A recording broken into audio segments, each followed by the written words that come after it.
Hey everyone, welcome back to another video. Today we'll be painting a traditional painting. We'll be painting a little bird, and this bird is called a yellow-vented bulbul.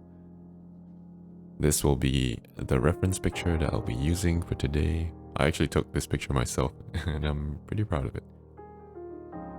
I usually paint with gouache, but today we'll be using oil paints instead. And the brand of oil paints I'll be using are Winsor & Newton.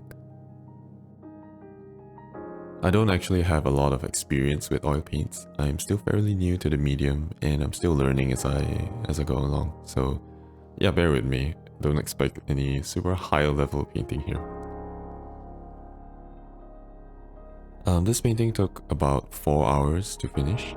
Even though the panel size that I'm working with here is really small, I found that I spent a lot of time just fighting against the paint.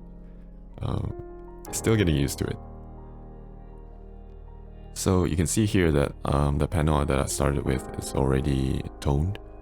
I put a very thin layer of raw umber just so that I'm not working on a white surface. I feel like it makes, no matter what medium I use, it just makes painting much easier, and it's easier for me to judge my values. Although I feel like maybe I went a bit too dark with the initial toning, it still served its purpose.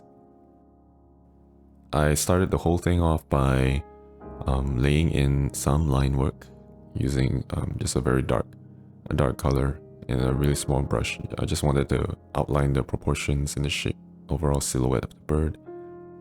And once I've done that, I start to block in the main colors. The bird itself isn't super colorful. It was mostly white and brown, so the pigments that I use the most are burnt umber and white. And coincidentally, the branch that it's perched on is also brown, and we have a really green background.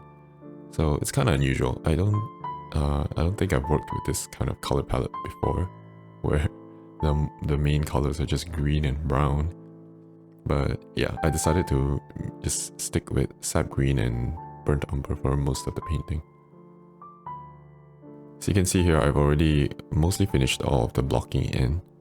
I have all the flat colors in and I'm starting to work a bit more detailed now.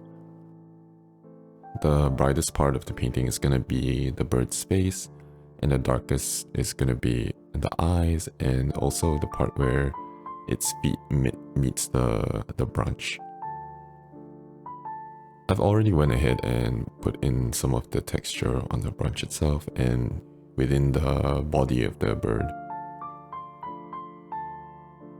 When I'm working with the really small details, I use the smallest brush I have, and to put in the little highlight in the eye, I actually used the back of the brush and dipped it in some of the white paint.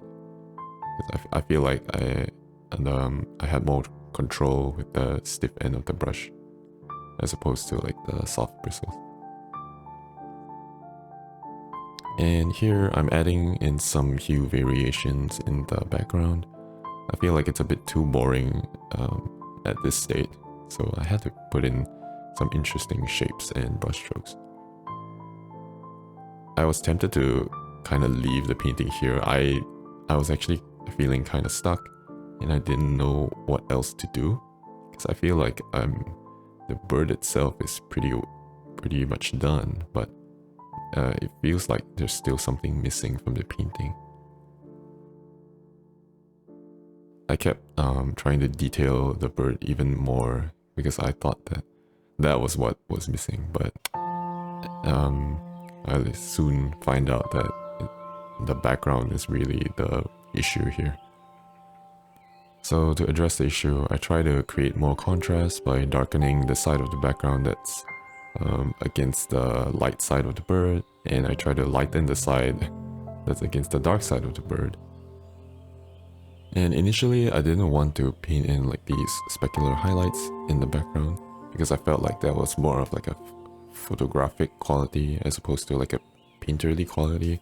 But the background was already too boring. I felt like it needed something, and it's a bit too late to kind of create a background. So I decided to try my best to copy the background of the reference photo. So here I'm repainting the background and I'm putting in a gradient where it starts with a dark green at the bottom and it fades up into a lighter green as it moves upwards. And here you can see me trying to blend these specular highlights or bokeh blobs. It was actually kind of difficult, but oil paints blend pretty well. So after some effort, intense blending, I eventually get them to look the way I want them to. I can imagine if I was doing this in gouache, I would be having a much tougher time. These highlights are really bright, so I'm using basically pure white straight out of the tube to paint these. Initially, I was a bit worried that they might be a bit too distracting and they would take too much attention away from the bird, but I think in the end they did a good job at framing the subject. I feel like I spent even more time on the background than I did on the bird itself, but it was all worth it in the end.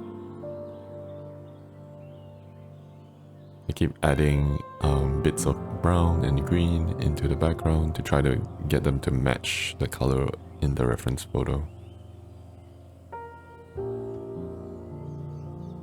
So for these out of focus backgrounds, I had to make sure to use a very light touch. The blending has to be really smooth, so I was just very lightly brushing with the brush. And here I got a little bored of the upper part of the background, so I start to work on the bottom instead. In the reference photo, there are some ferns and leaves and stuff, but I didn't really want to paint each individual leaf, so I just try to suggest the textures in the background instead. I don't think I did the best job, but at least the bottom doesn't look so empty anymore. So at this point I was pretty happy with the background. I had to do a little bit more fine-tuning, but I'm pretty happy with how it turned out. After making those big changes to the background, I went back into the bird. I had to brighten up the face since I added those big highlights in the back. I kind of have to recalibrate the whole value structure of the bird. So here I am, I'm using a really small brush and I'm dry brushing in some highlights on the body and the face of the bird.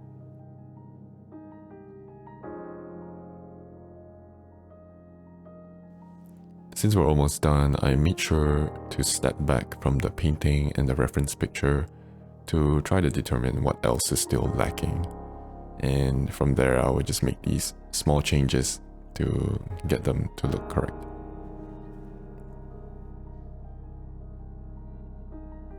After adding the details on the bird, I went back to the branch to clean it up a bit more.